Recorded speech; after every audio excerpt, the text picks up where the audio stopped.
Everyone, and welcome to the first ever Screen Talk, our new series of live online Q&A panels that will address topics of crucial interest to the international screen industries. I'm Matt Mueller, the editor of Screen International.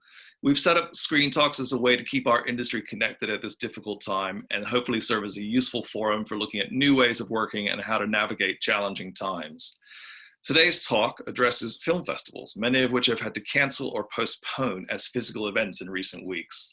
But encouragingly, many festivals have reacted to these difficult circumstances by taking themselves online, and we're delighted to be joined today by three festival directors who are going to tell us how they've responded to pandemic closures. Before I introduce our panelists, just a few housekeeping rules for today's talk. The format for today is that I will moderate a 30-minute discussion, and we will then open up to questions from you, our live audience. Many of you will be familiar with Zoom. If you'd like to ask questions for the second part of the discussion, which will also last 30 minutes, please use the Q&A channel rather than the chat room, which my colleague Orlando Parfit will be monitoring. That's the Q&A channel. We'll get to as many of those as we can. So that's the housekeeping out of the way, right onto our talk. So let me introduce our three esteemed panelists and we'll get underway. I will start with Tricia Tuttle. Tricia Tuttle has been director of BFI festivals since 2018. As part of her role, she oversees BFI Flare, which is one of the most prominent LGBTQI+ film festivals in the world. This year's Flare was canceled 2 days before its opening on March 18th, and Tricia will tell us what followed next. Welcome, Tricia. Tine Fischer is the managing and artistic director of CPH Docs, one of the leading documentary film festivals in the world.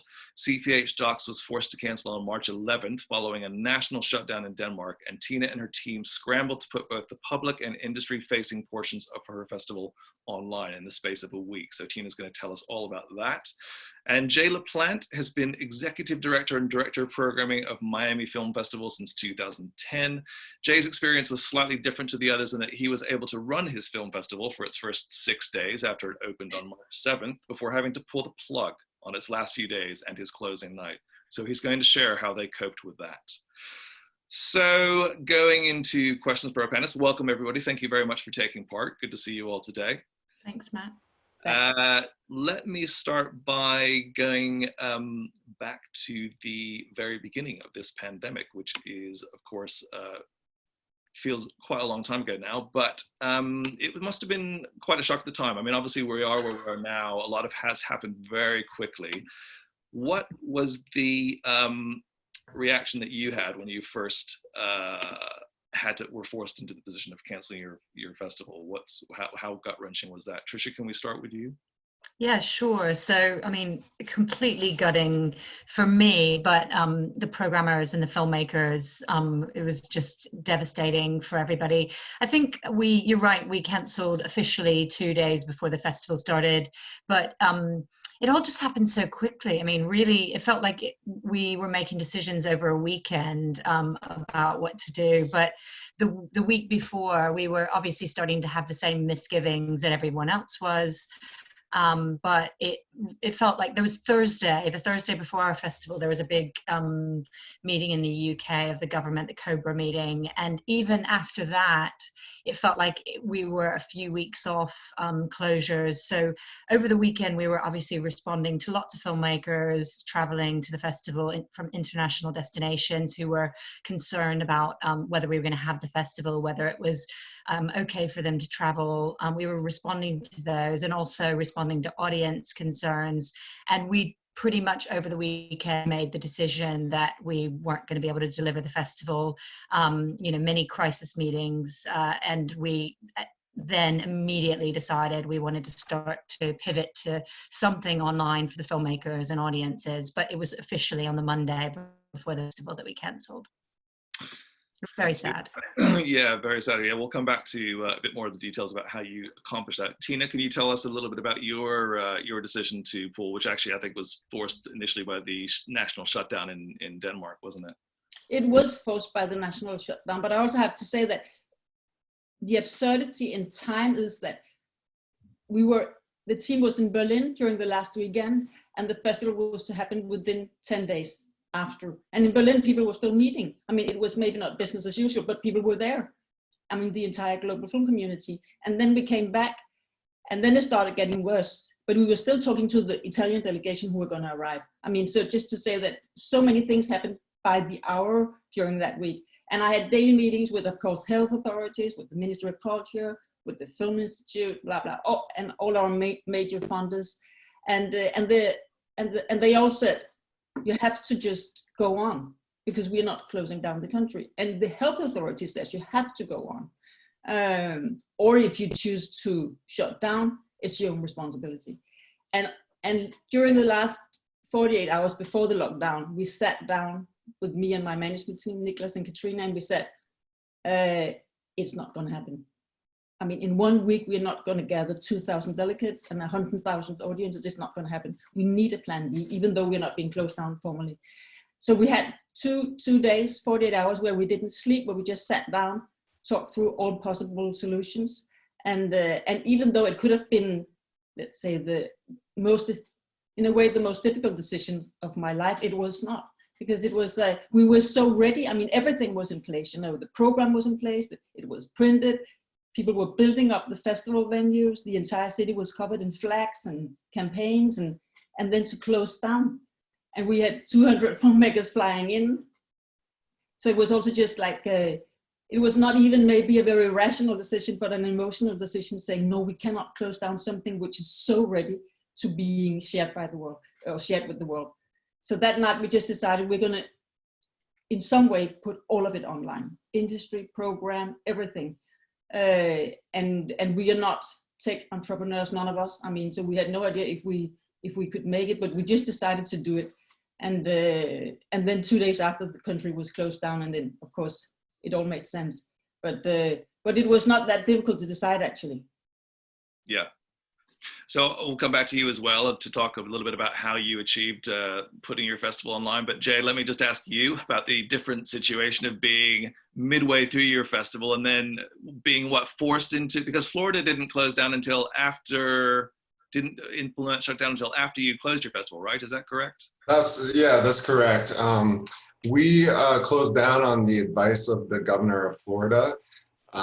So he had basically, and you know, let me just preface by saying, so we, you know, the whole feeling for us was really surreal because of course we kept watching the news as we were getting ready for the festival. And, you know, at that point there was, you know, only one case in Seattle or one case in California. So it seemed like, you know, it's going to be a while before it gets here. We're not sure how fast we'll get here. So we were, you know, we went through with the start of the festival and we were having great attendance. Actually, attendance was up from the year before. But every day was increasingly more surreal. And even that morning, the morning that we canceled, Thursday morning, I had a call with the leadership of our parent organization, and you know, they started telling me about measures that they were going to start taking to start restricting things, and then but you know, that looked like we were going to be able to finish the festival. But later that afternoon, I got another call saying that no, you know, we can't continue.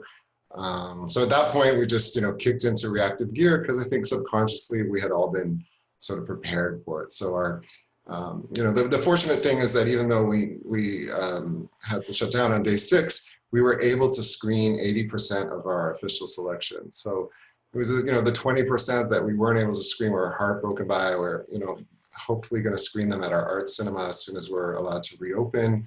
You know, we just kicked into reactive gear and getting the filmmakers that were, you know, home as fast as possible and getting them all rebooked on flights so that, you know, they didn't get closed out. So, and then, you know, once that was all over, we started assessing what had happened and dealing with our feelings. But at the time, we were just, you know, in reactive mode.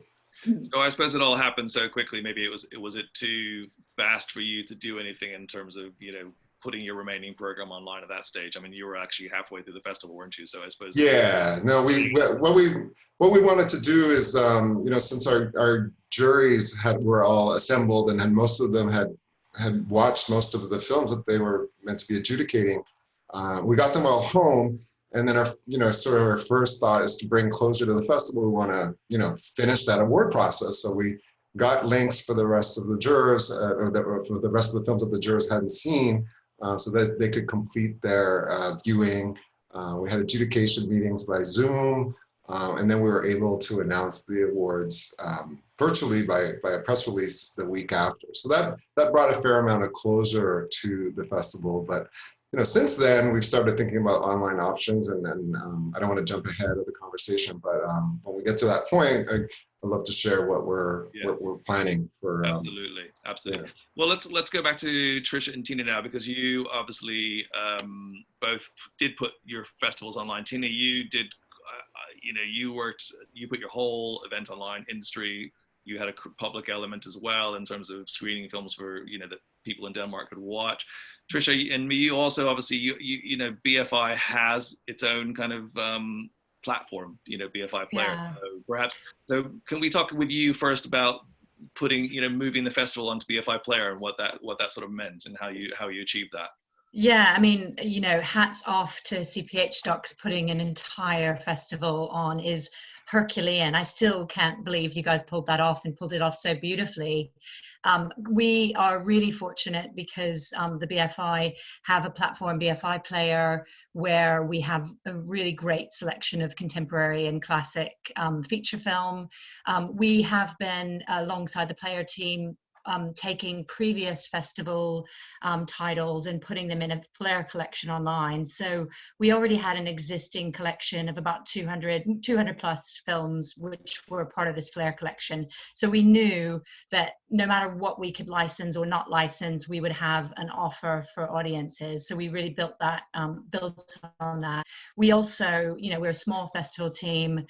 We definitely did not deliver BFI Flair online alone. Our digital colleagues at the BFI supported press, marketing. It was really the whole institute pivoting together to decide first major event that we're going to try to have some good news for audiences and for filmmakers. So we ended up putting out a one size fits all offer to every feature filmmaker in the festival. Obviously, their films are all in different stages of their international release strategy. Some have distributors, some don't have distributors. It wasn't the right deal for everyone, but it was great to we had 9 feature films that went into the collection. We also had 5 films for freedom, the short films that we have for the last 5 years put online in partnership with British Council, and they go all over the world. And so those were already online. So that was the sort of core of our offer. And I can speak more later if we want to talk in detail about other things we added as well. Yeah, definitely. And so Tine, let's talk to you next, because yours, as Tricia points out, was Herculean in terms of you put a entire festival online in a sense. You did both can you talk a little bit both about the public facing element of the festival and then what you did with the industry side of CPH Docs as well? Yeah, so for the public part, I mean, of course, we tried to put the entire program online on a VOD platform. So we ended up having 150 films out of 220 films. And what we did was we called our friends at Festival Scope, and they managed to help us during the first 2 days. And then the traffic was so extremely heavy that we needed to change platform. And then overnight we changed into a New Zealand-based company called Ship 72. And they managed to put the program online for the next morning. And luckily, actually, Festival Scope and Ship 72 are have now partnered, and they are, I mean, very, very, very good people. I mean, basically, they saved the festival, and I will be forever, ever grateful to those people.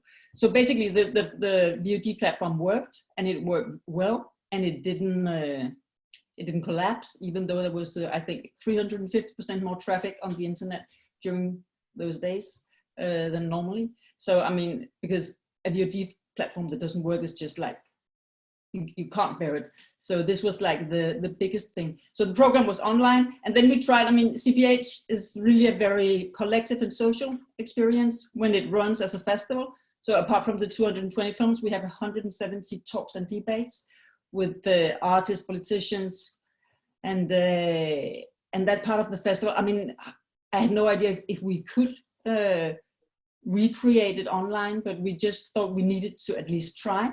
So what we ended up having was 20 talks that would be aligned to the films that they would normally have been happening after. And it actually worked really well. And I have to see that that dimension of actually gathering people during those very specific times that we are living in now, online for talks, has been maybe some of the most touching moments during the festival.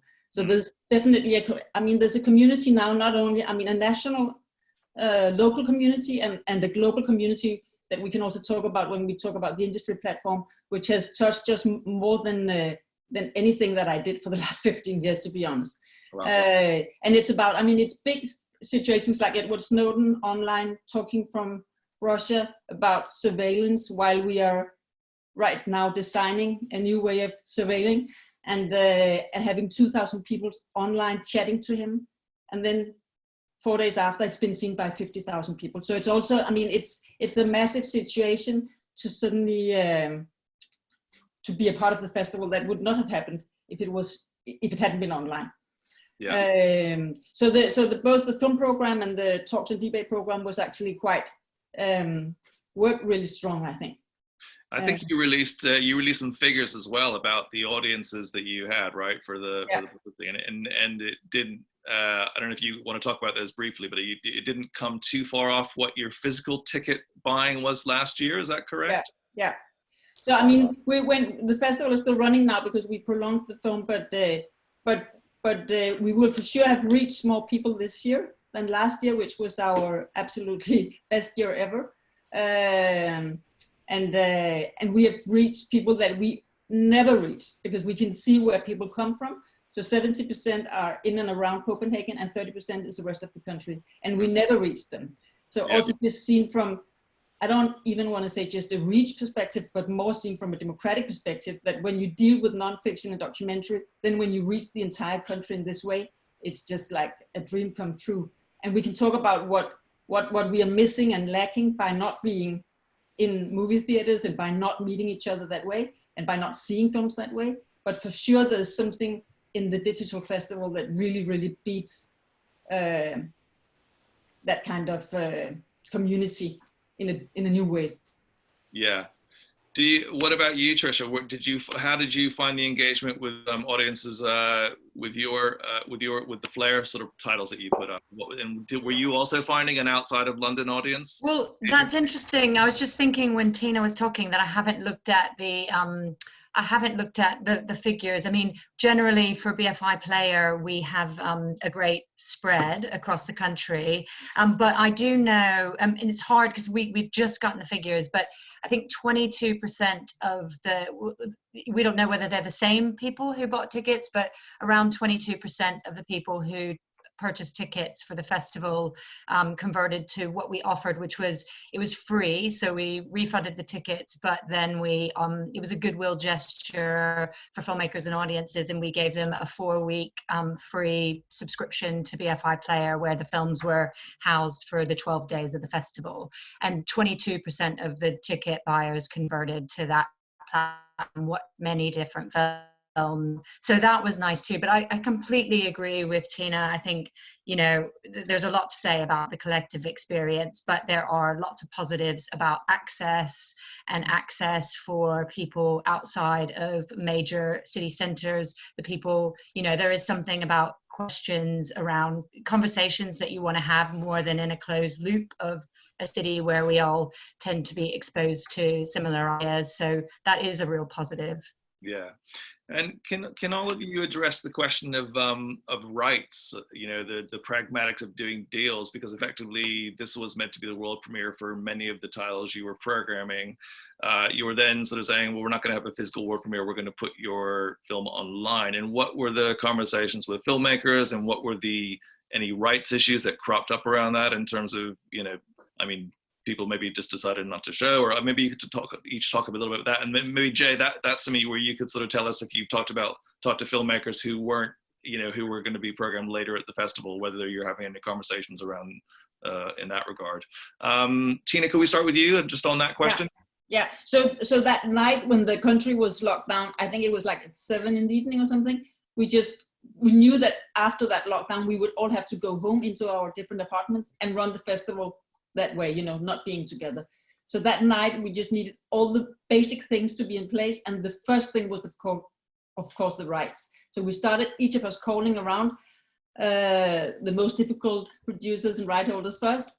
And it was, I mean, we were high that night because everybody ended up saying, and now I'm saying it like in public, but producers said yes before having cleared with platforms, broadcasters, because they were just like, okay, this is a very specific situation and we have to say yes, because they knew and we knew that there might not be any spring or summer festivals. So, I mean, so that was one thing, but another thing was also that this sense of community was already so strong. I mean, not only in the film community, but also in the larger civic society.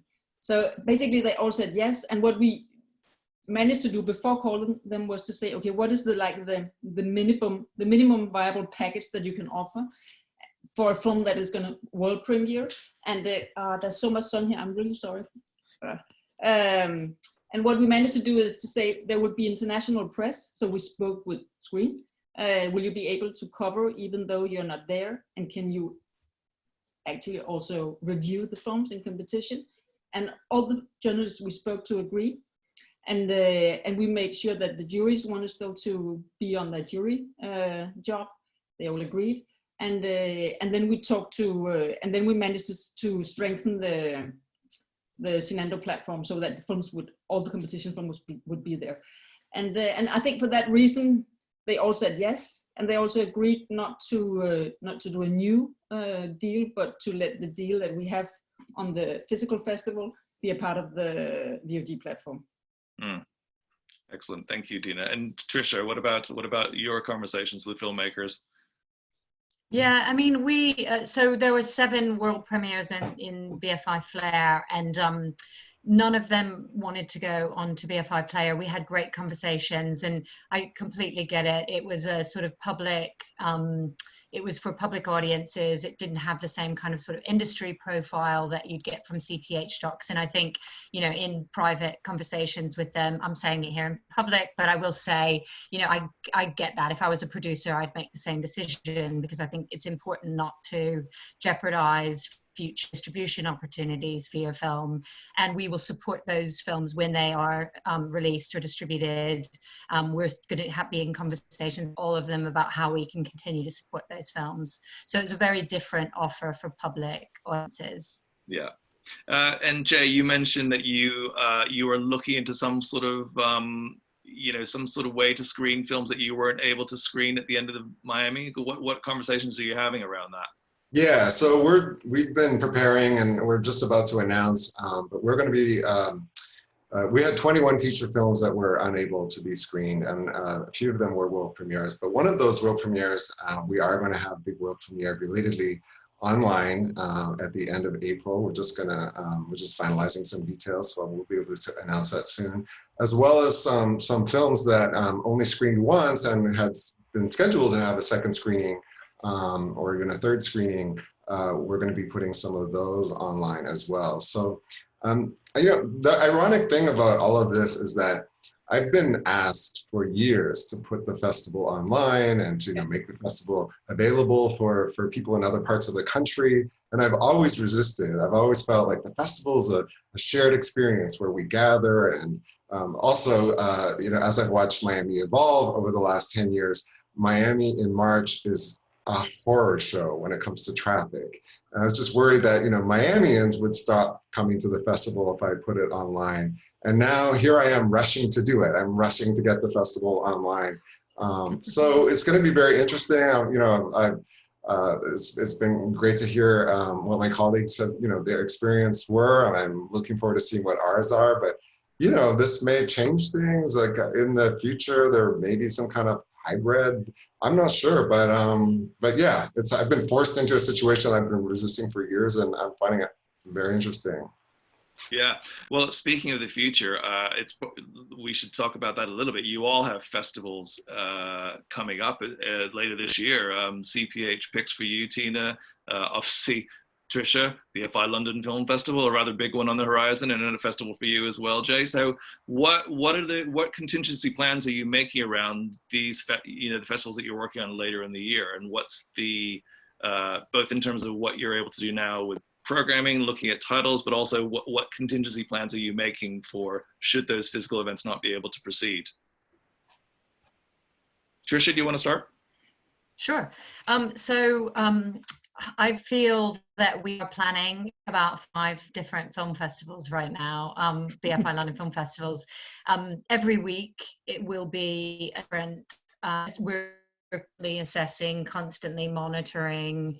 None of us could have imagined that we'd be in the situation that we're in right now 3 weeks ago, 4 weeks ago in Tina's case. And I think that it is, it's going to be the same situation as we come out of the crisis. So we don't know what it's going to look like. We are planning for now, definitely planning a more business as usual version of the festival. And we'll just have to watch and wait and look at to make sure that we can deliver something like this. But of course, we're thinking about we're thinking about so many different contingency plans and how we can make sure that we deliver some BFI London Film Festival, some version of BFI London Film Festival. Tina, what about you? Yeah, I think it's exactly the same situation. I mean, so CPH picks is in early November, so we still have time. But we also have a National Children's Film Festival in September, and we are thinking exactly along the same lines. Jaie, same thing? Yeah, our second festival is called GEMS, and it's in the early part of October. But we also run a year-round art cinema. The festival runs a year-round art cinema called the Tower Theater, which is now closed. So that's really our preoccupation right at the moment, is when are we going to be able to open the theater again, because that is the host venue of the GEMS Festival in October. You know, it's week by week, and we are hoping that we are going to be reopened by October. What do our panelists think in terms of the fact that, you know, a lot of the bigger festivals, South by Southwest, obviously we don't know what's going to happen with Cannes yet, Tribeca having a smaller selection. Is there going to be a logjam of films that are dying to come out or be programmed at festivals come the autumn? And what is your feelings around that, Tricia, particularly? I mean, obviously you have a big program, but I mean, are you already sort of in the position where you were looking at a lot more films or having the potential to look at a lot more sort of titles to program than you were last year, for instance? Not right this second. We're having loads of conversations. I think it's the same. I mean, you know, what we were saying about contingency planning, I feel like everyone who's got a finished or near finished film is having that exact same conversation about what the strategy is going to be with their own film. So, you know, I think it's just I think the bigger, yes, there could be a logjam. I mean, we could have the best selection of films that we've ever had at the festival. There could also be a scenario where people don't have clarity early enough to know what their strategy is going to be. So it could impact us negatively. It's really, really tough to say, which is why I feel like I'm really different films. And Tina, what about you? Do you foresee that as an issue come the autumn? I mean, right now most of the documentary film festivals are actually choosing to go online. Yeah. So I mean, if let's say if Cannes was not happening and TIFF was not happening, there would be, let's say, a good handful of very good documentaries that would have to premiere later in autumn. But I mean, for sure, Cannes is hard to say, but I guess TIFF will at least have some kind of online presence in case they're not happening. Yeah. I want to open it up shortly to our live audience. So just let me ask you one final question before we do that. Was there anything that didn't work as well as you had hoped in terms of taking your festival online, or any lessons you learned? And what do you think you'll take forward with you to next year's edition in terms of what you did this year? Tina, do you want to start? Yeah, I mean, the industry platform and the audience platform are like really two very, very different things. But I have to say that when we released the online program, we had the entire campaign was rolled out as if it was going to be a real festival. I mean, a physical festival. So we had to rethink everything in terms of communication and marketing and outreach and there are so many films in our program that needs a context also. I mean, where you can't just splash it on a streaming platform and make sure that it will take good care of itself. So I would say that if I was to do an online festival again, then I would do it differently when it comes to curation and programming. And I definitely think that we will. I mean, this is not something that I neither spoke to my board about nor my partners, but I think that we will for sure in the future be both a physical festival and a digital festival, and that the digital version of the festival will be a different one as to the physical festival. What about you, Tricia?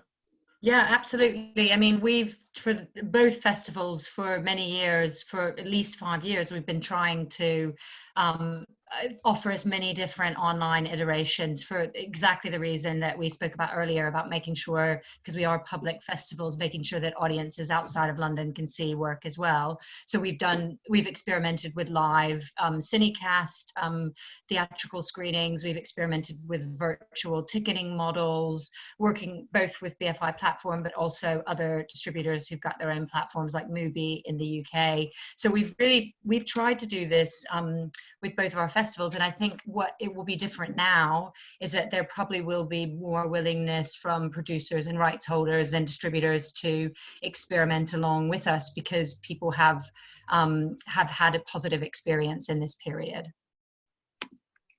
Jaie, any thoughts on that for your own festival next year? Yeah, I mean, I haven't had the experience yet, but as I was saying earlier, I think that this will result in a change to our DNA. I can see a hybrid happening, and it would be exciting. I think it might be exciting. I'm actually so open to it now, where I've been so close-minded about it in the past. But it's interesting how life works and how these things. And how all of our creativity comes out when we have situations like this forced on us. So it's going to change our world, but I think we'll all find ways to make it work for us and for our audiences and for our filmmakers. Definitely. And if I can say one thing, I think there's one word that we've talked about again and again, that came up in all our discussions, was the sense of responsibility. That there's a civic engagement around the festivals now. And that it's not only around the film festivals, but it's basically a civic engagement around the art as institution. Because it's suddenly not, I mean, you don't know if you're going to lose your favorite art house movie theater in half a year. Yeah. And you don't know if you're going to lose CPH stops. So people have been fighting for the festival to stay alive in a way. I mean, all the campaigns that ended up going viral were like people taking photos of their home movie setup, putting them on Instagram saying, stay home, stay real, CPH stocks, and stuff like this. And it was not initiated by us. And it happens not only with the festival, but with many cultural institutions. So I think even though cultural institutions are suffering now, the arts as, let's call it a sector, is going to come out of this crisis in a very strengthened way, where the audience certainly plays a much bigger role. And I think we will definitely, I mean, so many people have contacted us during these days in a way that they never do, both online and by mail. And so it's definitely going to be a very different festival in the coming years. Yeah. Well, thank you for that. So I'm gonna switch over to questions from our live audience, and we have had a ton. So I apologize in advance. I'm not going to be able to get to anywhere near all of these, but let me just find a good one.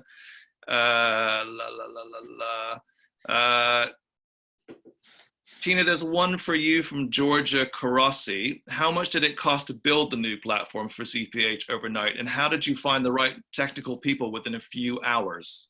Yeah, so we are a rather small organization, so we don't have a huge IT team. So we call people that work with us and that we trust very much, and I can name their names because there are two. One is Tine Fischer, who's also head of Next in Cannes, who is a tech entrepreneur, and the other one is Mark Atkin, who built the interactive platform at Sheffield for many years, and now he's head of our interactive program. And those two knew so much about both platform but also possible solutions, and with their network we managed to set it up in 2 days. And if they had not been along, I mean, I'm not sure we would have managed, to be honest. So it was also just a situation where you ask for help and people say we will help. And when we had the first meeting with Shift 72, who ended up being the platform provider at night, I said, how long time is it going to take for you to make it work? And they said, a few days, but I said, we only have one night. And then they said, okay. And then they said, if you can put in the metadata during the night, then we wake up in the morning and then we finished. And then within less than 24 hours, it was there. So that's one thing that we ask people for help all the time, and everybody we asked actually ended up helping us. And then the platform itself, I'm not sure that I can, because I don't know if we got what kind of offer we got, but just to say that to actually build a VOD platform with partners like them is not gonna get you into bankruptcy. Right. At all. Okay. And now you have it, right? So you can use it for yes, exactly. yeah. Right. Yeah. So I have a question from Alessandro Raja at Festival Scope. This is probably most applicable to Tina and Tricia. Would you consider expanding the online element of the festival throughout the year to become a sort of distributor for films which struggle to find traditional distribution? Tricia, do you want to start with that one?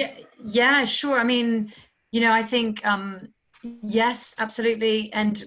But I would say that because I work as part of an institution that has year-round cinema, that has year-round distribution, that has year-round BFI player, those wouldn't necessarily be under one of our festival brands, but that is definitely something that the BFI are really interested in, particularly how we can support UK filmmakers. So yeah, absolutely. And we do audiences through both of our festivals, which we then sort of leverage. We move them over to other things that we do as well too, and vice versa.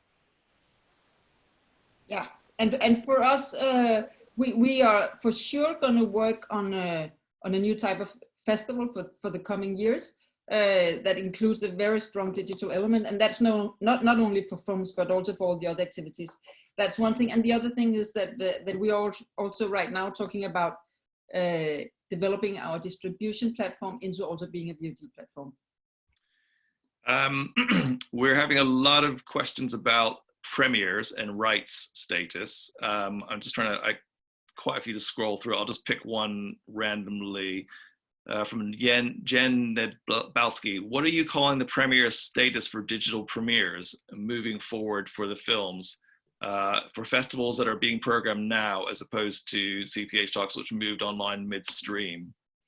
So I guess it's a question about should rights holders be considering different ways of world premiering their festival? Are there different things that festivals can do in terms of, you know, being more flexible on rights or rights holders, etc.? What's the world premiere status, do you think, going forward? Should people be more flexible around that? Do you want to start, Tricia, on that? Do you have any thoughts on? Oh God, I knew you were going to call on me. I mean, yes, I do. I think so, but you know, I can say this because we aren't a festival that's built on trying to secure world premieres. It's a public audience facing both of festivals with a really strong industry platform. But yeah, I mean, I think we probably are all going to have to work in different ways. I think all of us who work on festivals will have been having these conversations previously and thinking about how filmmakers get their work to audiences and having conversations with producers and rights holders that are where we're hearing that the sort of the premiere status rule is sometimes hurting as much as it's helping. So yes, I think we are going to have different kinds of conversations. Jaie, what are your thoughts on that question? Well, the nomenclature of what we're doing is something that, you know, is still, I think we're going to be working out, like in terms of what our industry standard is. And, you know, the world premiere that I'm talking about that we're going to put online at the end of April, we're just calling it the online world premiere. So, you know, could still hopefully have a world premiere in a theatrical, a cinematic setting later on. Yeah, premieres haven't been, are not a huge issue in Miami either. But I do think that, in fact, all premieres have been something that, you know, I've tried to be more fluid and more flexible with, you know, in terms of my partner festivals or my friend festivals in the United States. So I think that's already been an issue that we've been working on in terms of what's best for filmmakers, and so we'll continue along those lines. And Tina, any Yeah, thoughts? I mean, the short answer is just that when we, so we basically did a program, invited films to world premiere in a festival that was then not happening. And when we called them and asked, do you still want to world premiere your film? Then filmmakers and producers agreed. So, I mean, we're not going to run a digital festival in the future. We're going to run a real festival that has a digital arm. So, I mean, in that sense, I don't think it's going to change so much. Yeah. I have a question next from Claire Stewart. Thank you, Festival Warriors. I salute you. What are your thoughts on audience receptiveness to returning to physical cinema and event spaces after the lockdown? How are you thinking about this? Tina, do you want to start on that one?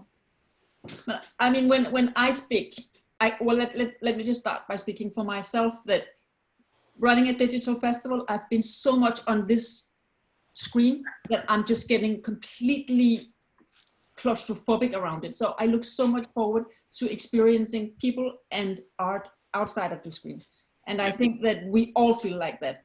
And as soon as they are going to open the cinemas, I mean, we might have 1 meter between us for a while, but I think that cinema as an institution is just going to be so extremely strengthened by this crisis. I really believe so. And if it's not happening, then let's make it happen. I mean, let's create that so-called story around it, because that institution, I mean, you really know that when you have ran something completely digital as we have done during three weeks now. Yeah, Tina, what are your Tricia, what are your thoughts on that? Well, do you know what? I feel exactly the same. I feel really incredibly positive about long-term benefits here. I mean, one thing that I'm seeing in the UK is because independent producers, independent distributors of smaller films are the only people really experimenting with different ways of releasing films right now, that's the cultural conversation right now is around those films and they're getting the kind of purchase in sort of bigger media, and people are having cultural conversations around them again. And I tend to think that, you know, once people start to see how fabulous these films are, they're not going to want to go back to just any old film. So I feel excited about what this might do for independent, international, non-English language work in the UK. Yeah. Yeah, great. Jaie, similar feelings to the others? Yeah, you know, we at our art cinema that I keep talking about, so we are, you know, running a virtual theater right now. We're working with some US distributors to play some of the films that we would have booked virtually. And that's just to continue the conversation and continue that relationship with our audience, both the festival audience and our local art house cinema audience, you know, to make them feel a continuity during this time, so that they, you know, continue to focus on this programming, this, you know, specialized programming that's very different from what you see in other cinemas. And, you know, so that continuity, I think, is going to carry through to when we are able to reopen. And, you know, I think the big thing is, you know, just people's sense of safety about going out again is just going to, you know, evolve slowly. But I do think people are just so anxious to get back into the cinemas, as am I. Yeah. Do you know, one thing I just wanted to add, because while I feel really positive about audiences and audience appetites, I don't want to be glib about what the independent sector is going through right now too. I mean, you know, I think it is scary to think about cinemas and small single screen cinemas, or single cinemas that are not part of bigger chains. This is going to be a really, really hard thing to weather. It's been interesting to see what's happening in the US with independent cinemas banding together to try to make a little revenue right now and online. But it is, you know, it is sobering to think how many freelance workers are affected by this, and also independent cinemas.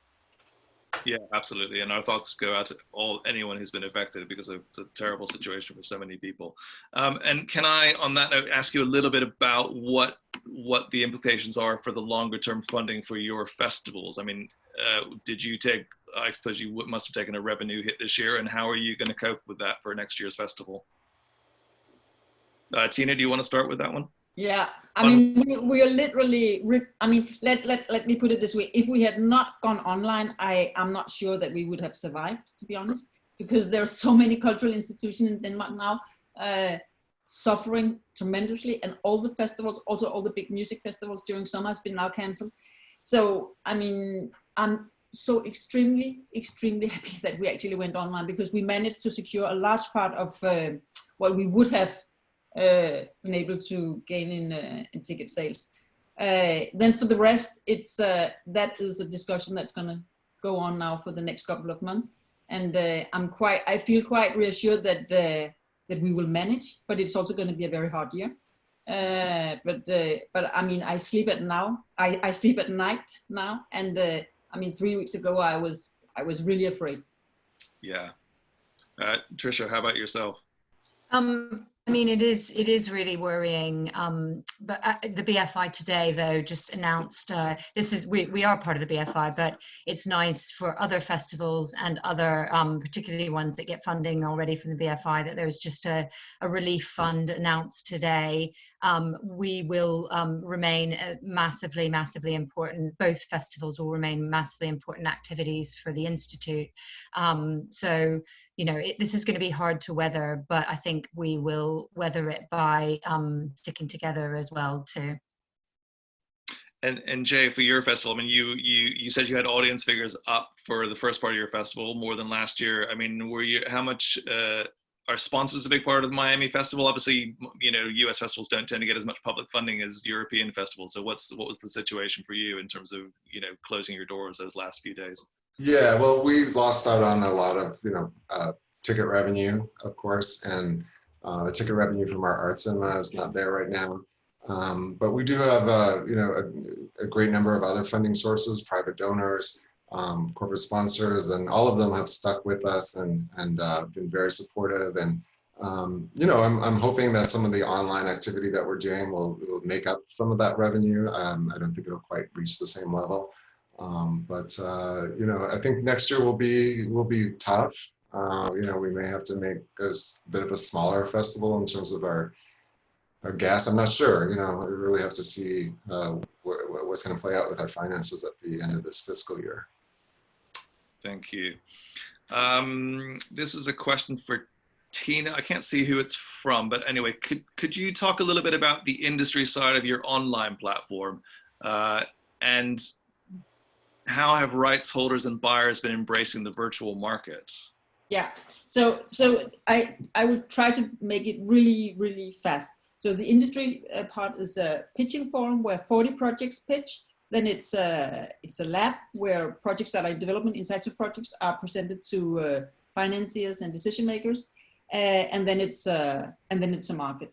And the flagship is the forum, the pitching forum. And normally we would have people pitch, I mean, producers and filmmakers pitch, and then they would have meetings afterwards with the potential co-producers, decision makers, and financiers.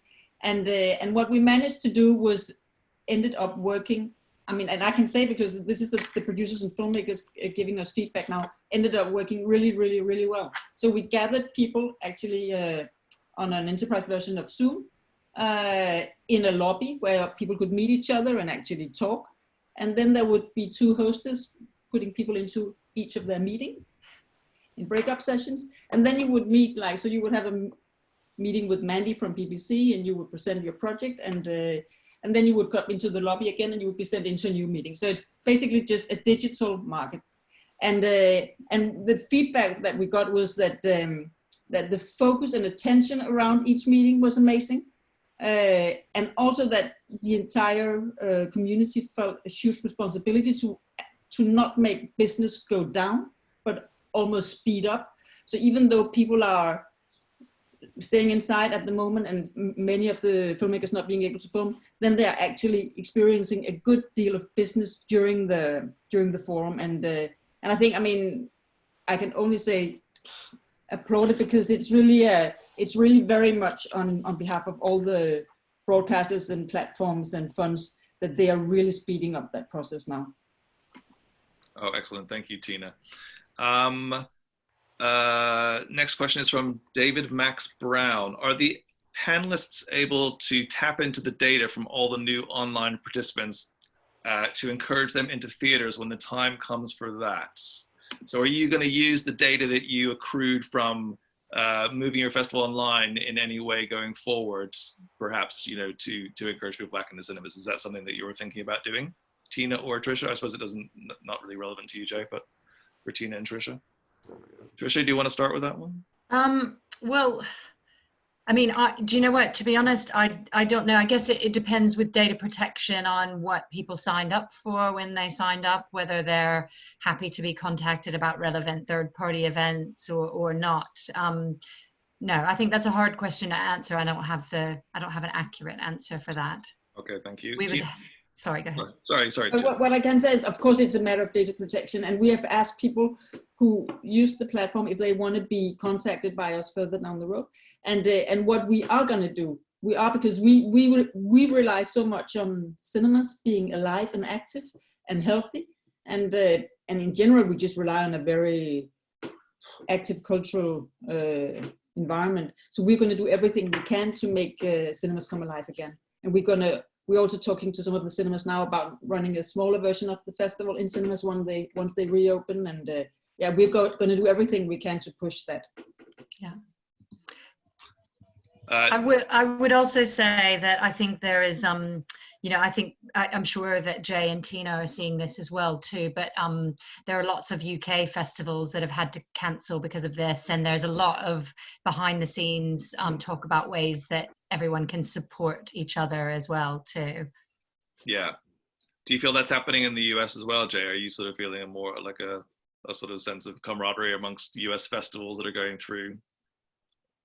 Yeah, you know, I have a good friend who's a leader of the Cleveland Film Festival had me there as a juror a few years ago, and they're now working at putting their online festival.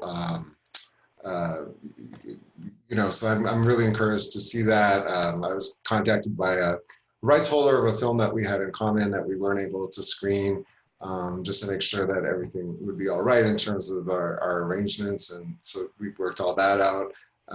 So yeah, there's been a lot of just digging out of the kind of pile of rubble that our big cancellation did, but yeah, I'm starting to see my colleagues at other U.S. film festivals and seeing what they're doing and reaching out to them that way. We have a slightly cheeky one next, but I can't see who it's from. Do our panelists have any predictions about if and when Cannes and Venice will happen this year? Or do we think that they're both going to have to sit out till 2021? Tina, do you want to give us your response to that one? Did you say me? Yes, Tina. Yeah. I mean, I think that both Alberto and Jaie have been giving interviews during the last couple of days, and I mean, it would be ridiculous for me to say anything else than what they are saying, and they don't know. So to be quite honest, I'm not gonna guess on that at all. Sure. What happens if either of those festivals don't happen? I mean, do we think that's what happens to the film world? Is that a big, you know, I mean, what's the sort of reaction if Cannes doesn't take place in 2020? Do you have a thought on that, Tricia? I think it goes back to what we were starting to talk about a little about not really knowing what the autumn calendar is going to look like, because there are pipelines for films that will be affected by if one of those festivals doesn't happen, that will affect the life cycle of those films. So yeah, I mean, of course, absolutely massive impact if they don't happen. Jaie, do you come over for both those big European festivals, Cannes and Venice? Well, I'm not going to predict. I don't have a crystal ball. I think, you know, if Cannes doesn't happen, I mean, that has a huge ripple effect in terms of award season, and you know, like that can ripple well into the spring. So there, you know, it could be just a very anomaly year. I mean, the NBA and the sports world, a lot of the major you know, sports organizations are, you know, considering not having finals this year. It may just be a year where we all take a breath. I'm not sure. Yeah. I have a question about geo-blocking from Anna Bond. So Tine, I think you had geo-blocking, obviously, for the public version of your festival, and that only Danish IP addresses could access the public. Yeah. And Tricia, also BFI player is UK only, right? So blocks access from other countries. Do either of you plan to change this? And international festivals looking to attract an international public, but if the international public is blocked out using geo-blocking, is that something that you might be able to look at going forward if you do more online stuff with your festivals? Too challenging? Who do you want? Do you want to go first, Tricia? Yeah, sure. So ours are definitely geo-blocked for the feature films, and also our industry platform for BFI Flair was geo-blocked to the UK. And in fact, all of our delegates, so we have 2 passes for delegates. One is a festival present pass that gives you access to Sinando viewing library, and the other's viewing library only, and everyone converted to viewing library only except for the international delegates, because we geo-block those. And no, we don't have plans to un-geo-block them. The only thing we do internationally is 5 Films for Freedom, which is available everywhere. Right. And for you, Tine? Yeah, I mean, we did geo-block, as you said, but we also, halfway, because we got so many requests from international viewers, then we started calling around asking if people wanted to unlock the geo-block, and that was just a very, very hard. I mean, it was really difficult to do that in the middle of it all. So I think we ended up having 10 films or something like 15 films that are not geo-blocked. But for sure, we're going to work on that for the next edition of the festival. We are nearing the end of the session. So I just wanted to ask each of you just to finish off with a kind of positive outlook. What's the most important positive that you've taken away from the current situation in terms of, I guess, maybe the love of film or the desire for people to see films? What's your feeling of trying to take a positive out of a sort of difficult situation? What's your feeling of what that positive thing would be? Tine, do you want to start? Yeah, I mean, I think there are 2 things at least that pop into my mind. One is that I think that the sense of community within the film world has been strengthened tremendously. So we are helping each other, I mean, just between festivals, but also very much between producers, filmmakers, and financiers. At least that happens in the documentary world right now. And that's, I mean, that's really, that's very striking because it really has moved in a very specific direction. That's one thing. And I think that for festivals, I think that we can really work on also redesigning what festivals can and should be, and how we can also take responsibility towards a larger civic society in the coming years. So that's one thing I think is really, I think it's super important, and there is really room for it, I think. And then when it comes to audiences, I think that what we experienced and what touched me the most was that so many people have now gone on to watch films that are, I mean, rather challenging nonfiction films. And I have had like private mails from retired nurses in the outskirts of the country saying, I've never seen anything like this, and promise us never to leave us again. And so the sense of actually also bringing films that would never be neither on public broadcast nor on American streaming platforms to an audience in this way is something that it wouldn't have happened, because it's so difficult with rights to actually make this happen. But it happened this year because of the situation. And I think that will change the film landscape, also the landscape of the movie theaters. Excellent, thank you, Tine. And Jaie, what about for you? What's a positive that you take away from all of this? Well, one of the things that has always been part of our mission is just to foster a value for cinema for future generations. And in the past, it's always meant the value of going to see a film in a shared experience in the cinema. But now, it's just also the value for independent cinema. And that is what we want to continue fostering. And we have seen, this crisis has caused us to also recognize that value and how important it is to people. And, if all festivals disappeared, I mean, it would just be a very empty world in terms of art cinema. So I think it's just the bright part is that it's really reminded everyone of the value of the work that we're all doing to connect art with audiences. And finally, Tricia?